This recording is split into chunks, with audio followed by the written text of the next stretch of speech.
Hi everyone! There's a lot going on out there at the moment, isn't there? That might just be the biggest understatement of the year. And if you're like me, you can almost feel it in the air. It's everywhere. The headlines, the policy shifts, the politics, the curriculum rewrites. Everyone's got an opinion, and somehow every one of those opinions seems to land up in your lap. It's a noisy time to be a leader in education, that's for sure. And it's unpleasant, and it's super distracting.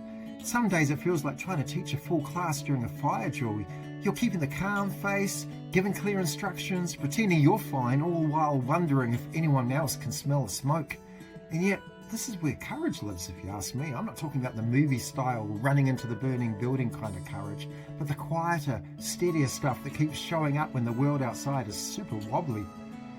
When I think of courageous leadership, I don't picture capes or speeches or standing on a desk declaring something dramatic, or even marching down the street with placards screaming at the world, although these may well be needed at some stage in the future.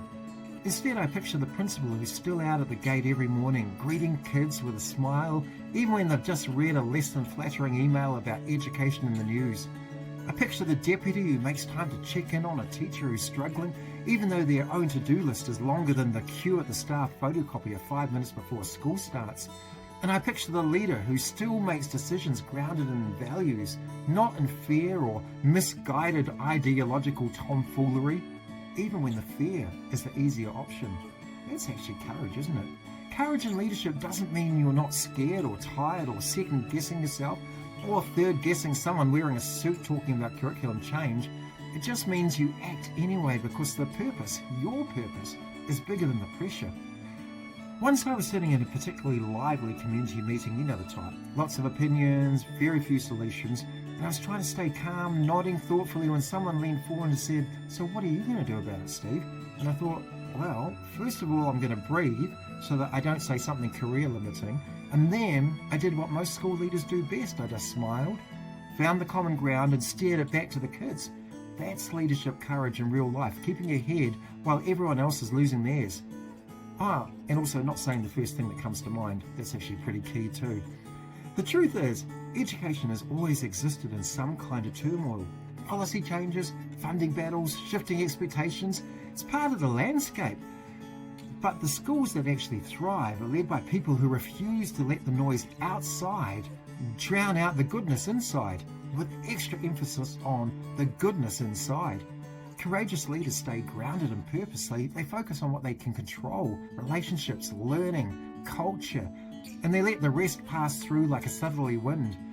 True, it might rattle the windows, but it doesn't change the foundation. I like to believe that courage doesn't always roar. Sometimes it whispers. It's that voice that says, we'll keep doing what's right for our kids. We'll keep looking after each other. I'm a big believer that courage is about showing kindness even when you're under pressure. It's about making decisions that won't please everyone, including outside agencies and other bureaucracies. These decisions will serve the greater good of the people in your school, your place. It's about speaking honestly, even when it would be easier to nod politely and stay quiet. There's a big call for all of this in today's world. A teacher once told me, "You're annoyingly calm in a crisis," and I did really take it as a compliment, mostly because I was actually screaming inside. But calm is contagious, and when leaders stay grounded, others find their footing too. It's important that you stay grounded. So how do you be a courageous leader in times like this?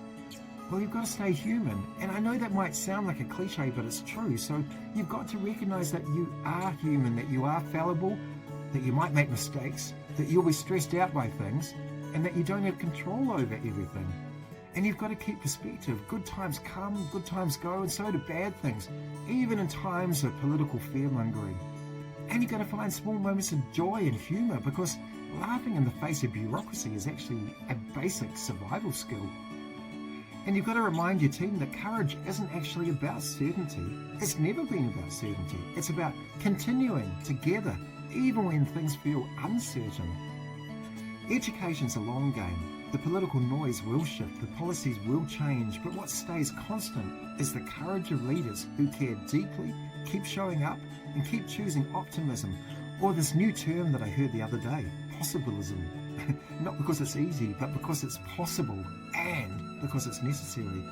So this week, if the outside world feels heavy, remember you don't have to carry it all. Lead with steadiness, speak with kindness, and keep your eyes on what matters most, the kids, the learning, and the people around you, in your place, in your school. That's courage. And it's happening in schools every single day. Now, if you've enjoyed this video, then you'll undoubtedly enjoy reading my book. Am I Having Fun is stacked full of great leadership ideas to help free up your thinking time so that you can enjoy your job a lot more. Get your copy now.